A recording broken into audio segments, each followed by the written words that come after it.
morning, everyone. I am Abdullah Fazi, and today I'm going to discuss the international humanitarian law, its application on the ongoing war between Israel and Palestine.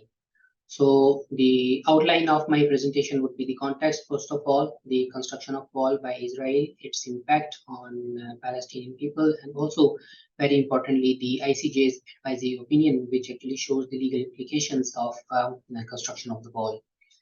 After this, I would discuss the legal status of Gaza Strip under the international law, status of Israel over the Palestinian territory, occupied territory, and then I would discuss the Geneva Convention, Common Article 3 application of it on the ongoing war, and then some of the important issues has been highlighted in media as well, such as the bombing at hospitals, bombing at mosques, churches, schools, and hostage taking by Hamas, rocket fired by Hamas.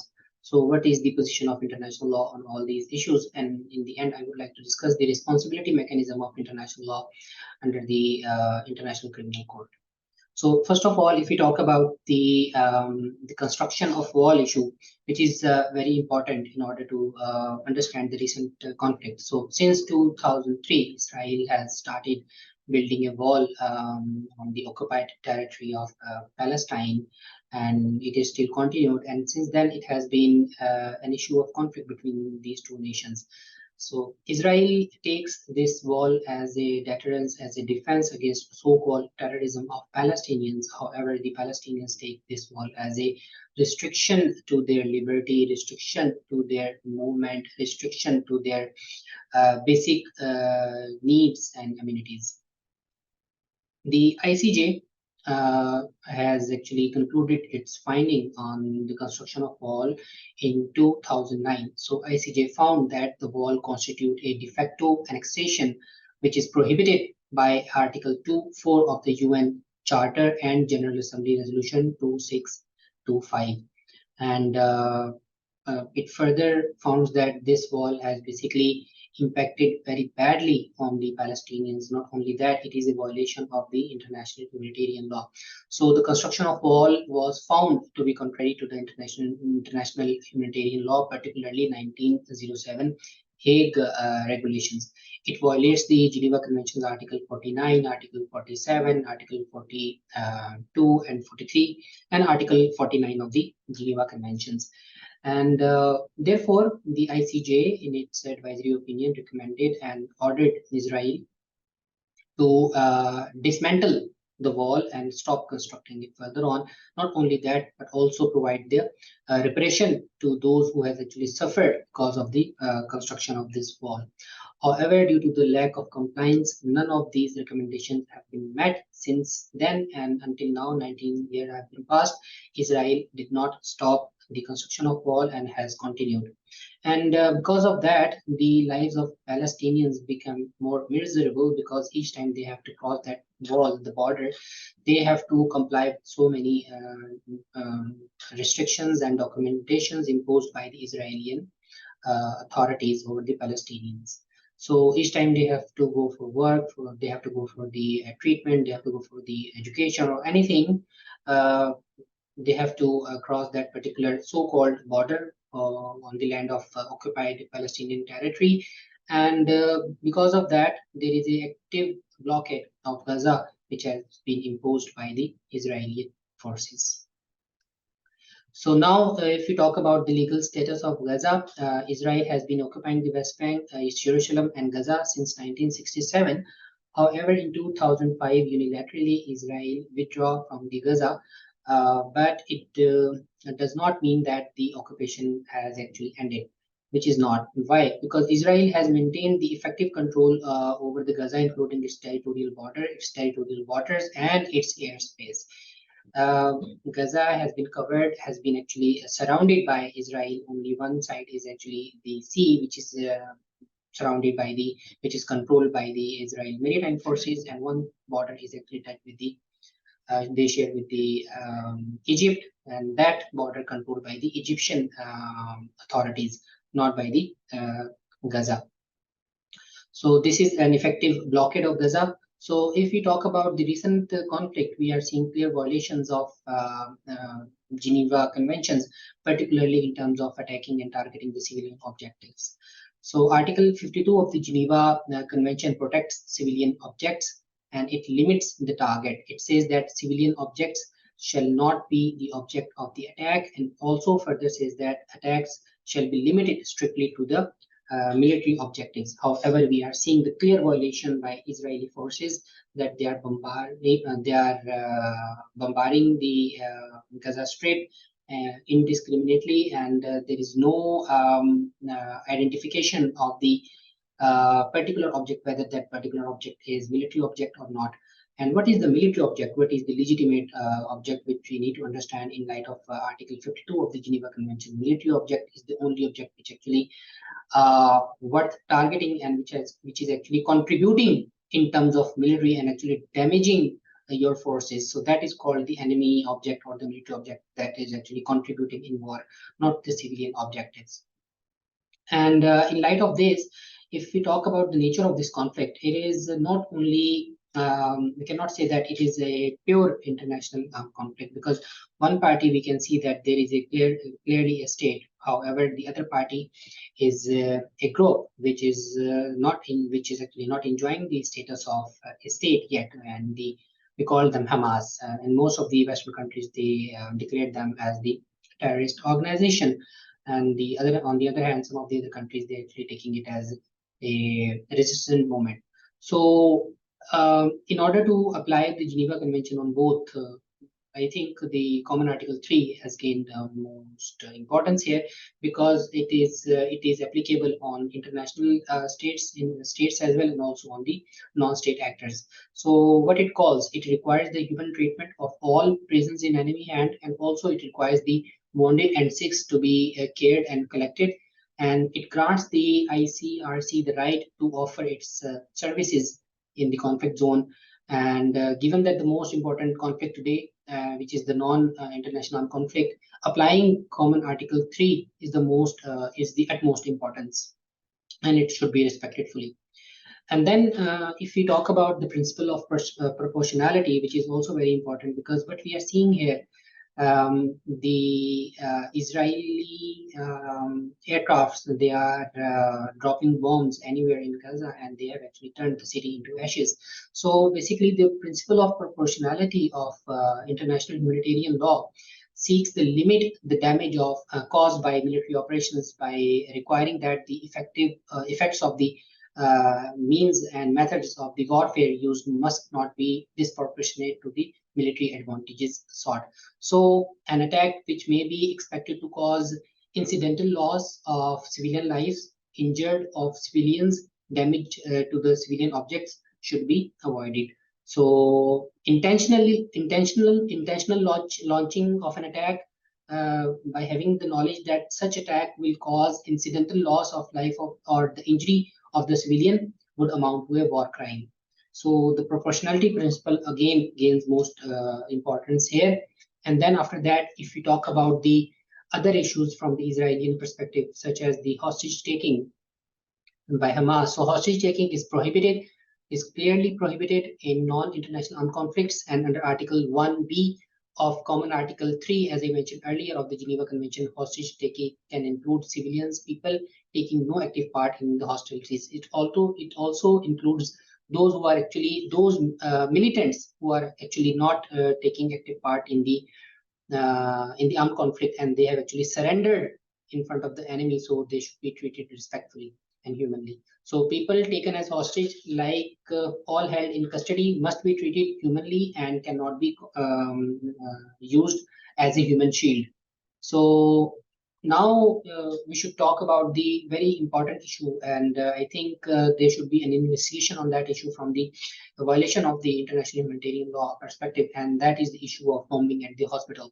So that is, of course, it is a grave violation of the international humanitarian law, and a targeted attack on medical facility is a violation of IHL and can constitute a war crime if it is intentional. So what we are seeing in the case of Al Ahli hospital earlier, and now the other hospital of Gaza called Al Quds Hospital, that Israel has actually given them the warning that to evacuate that hospital so that they can bombard that hospital. So this is a clear violation of international humanitarian law. So the ICC and the United Nations Security Council and the United Nations in general also should take notice of this sort of warnings that bombing at hospitals should not be allowed in any case. There are some cases where after warning, this type of attacks can be sought out, but in that case, there should be a clear identification that that particular facility, for example, the hospital, is actually used by militants.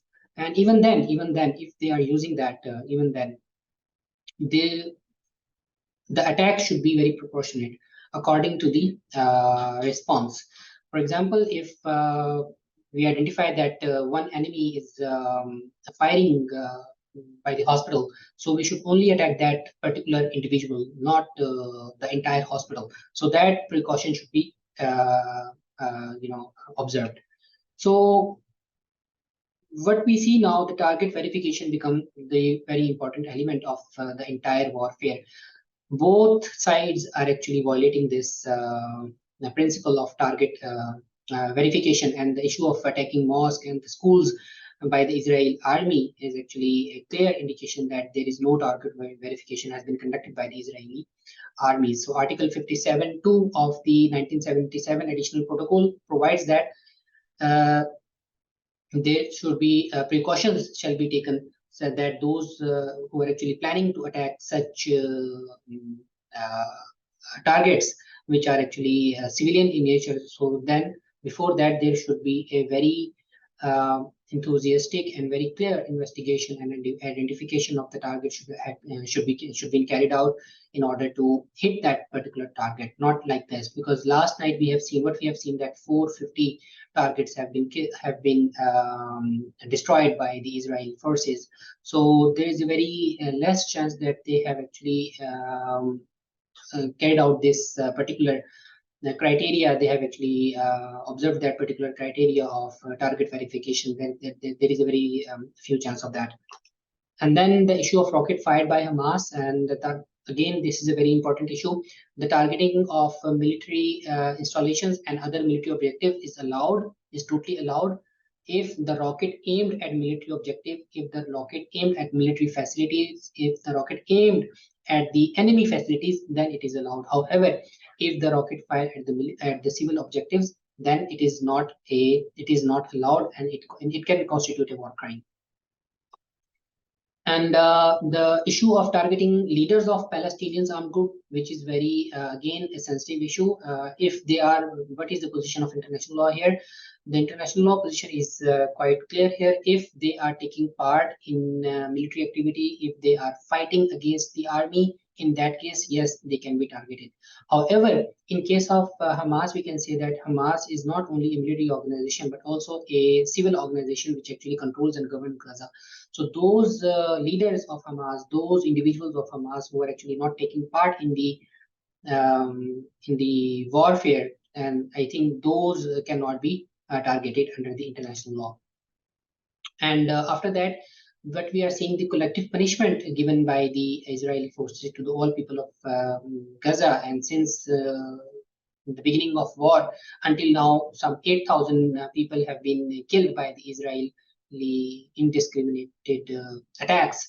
And then I think this particular issue has been very important since then, because what they are doing, the Israeli defense minister's language, which I mentioned earlier, that he has used the language of genocide, and he has mentioned that those who are living in Gaza, they are like animals. So if you are using this language, it strongly suggests that you are actually believing in collective punishment, giving collective punishment and aiming for the collective punishment. And what we are seeing here is actually, again, a war crime under the international humanitarian law.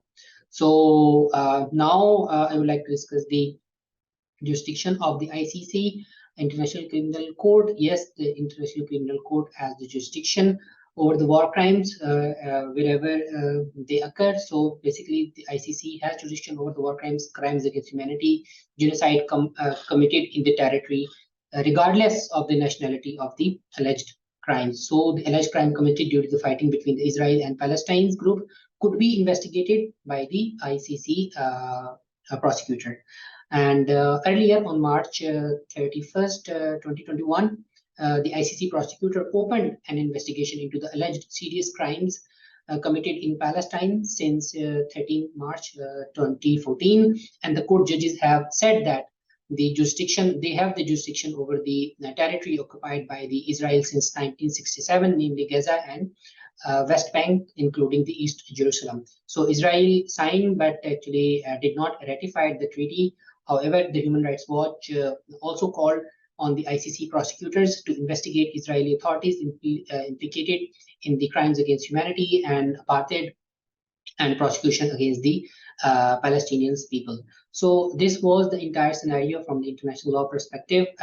We have discussed all these issues, and basically there are gross violations are actually going on by both the parties, and there is strong need to call for a ceasefire, immediate ceasefire that actually needed in Gaza, because now the Gaza has turned into ashes, as I mentioned earlier, and now there is a lackage of food, lackage of fuel, lackage of electricity and everything, shortage of electricity and everything, and now people are dying because of hunger, not only because of the war, not only because of the bomb. So I think this is the high time that we should discuss the international law, the respect of international law, the application and implementation of international humanitarian law on the ongoing war.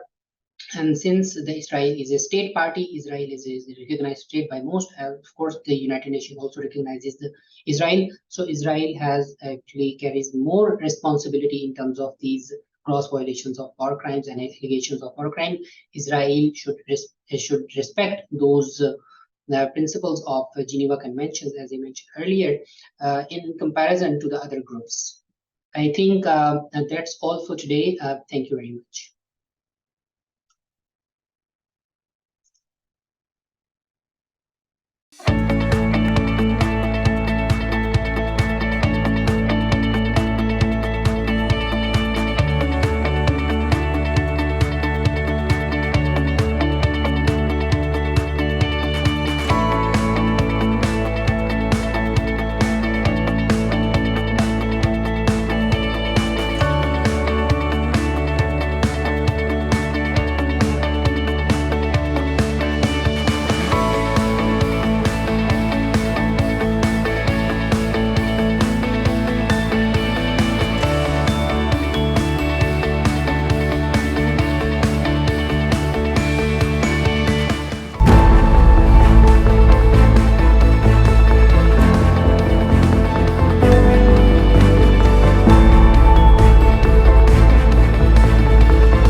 Study Box.